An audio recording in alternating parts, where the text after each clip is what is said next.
You know that feeling, right? The alarm goes off, and before your feet even hit the floor, your mind is just racing. It's this chaotic, stressful feeling that can totally hijack your entire day. But what if it didn't have to be that way? Does this question just hit a little too close to home? That feeling of waking up not to a fresh start, but to a whole list of demands, notifications, and worries that were just waiting for you? Well, you're definitely not alone. It's a feeling that turns what should be a peaceful start into an immediate sprint. So what's one of the biggest culprits here? Well, this number. It's pretty telling. Studies show that a staggering 80% of us reach for our smartphones within just 15 minutes of waking up. Just think about that for a second. Before we've had a glass of water or even really opened our eyes, we're plugging ourselves right into the chaos of the outside world. And that one single habit, reaching for the phone, that's a huge piece of the puzzle, but it's not the only thing going on. So let's really break down the mechanics of why so many mornings just feel awful. Here's the bottom line.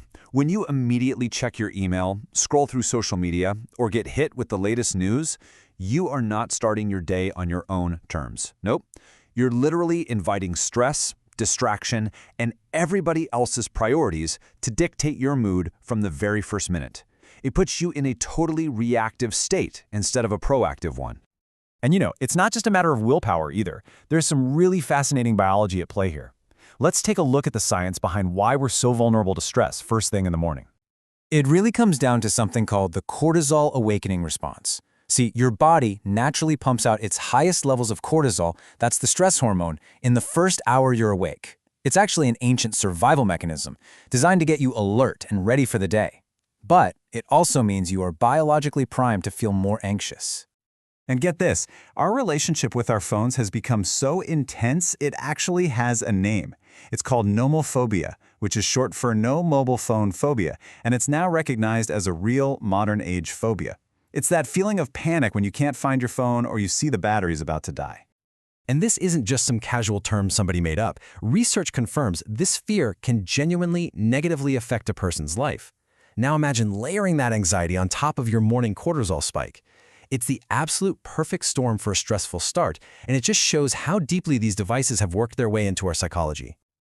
Okay, so with our brains naturally on high alert and our phones causing us actual anxiety, certain habits become especially damaging. So let's look at 5 specific mistakes that are sabotaging your mornings before they even really get started. Think of this as the perfect recipe for a bad day. First, you grab your phone. Then, you bargain for a few more minutes of that fragmented, low-quality sleep by hitting snooze. You skip hydrating your body after a long night, you stay in the dark, and then you just dive headfirst into your day with absolutely no game plan. Sound it all familiar? Let's just focus on that snooze button for a second. It sounds a little harsh, I know, but there's a real psychological truth here.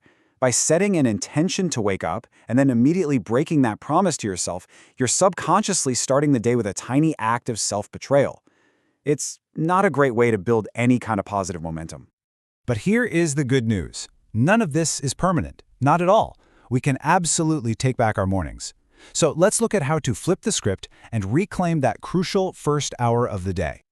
So this is the fundamental choice we have every single day. Are you going to have a reactive morning, one that's driven by notifications and chaos?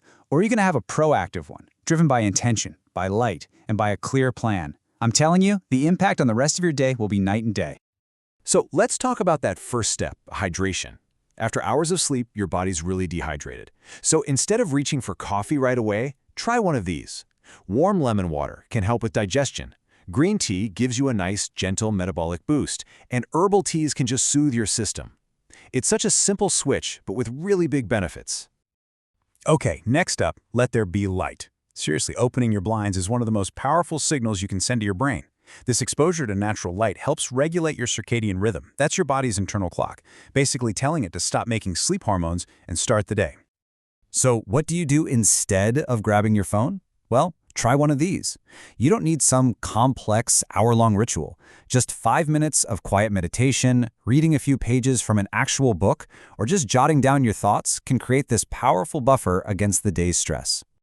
And finally, the plan. Look, this doesn't have to be some rigid hour-by-hour schedule. Simply taking 10 minutes to look at your calendar and identify your top 1 or 2 priorities for the day can prevent that aimless, unproductive feeling you might get later on. It's a tiny investment with a huge return. All right, let's bring this all together. The power to completely transform your entire day really lies in how you choose to spend that first hour. This is the key takeaway, right here.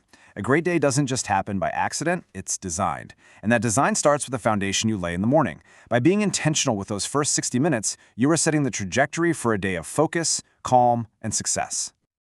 So I'll leave you with this question. You don't have to overhaul your entire routine overnight. That's too much pressure. Just pick one thing. Will you leave your phone across the room? Maybe open the blinds as soon as you wake up? Or just take 5 minutes to journal? Think about it, because your best day yet could start tomorrow morning.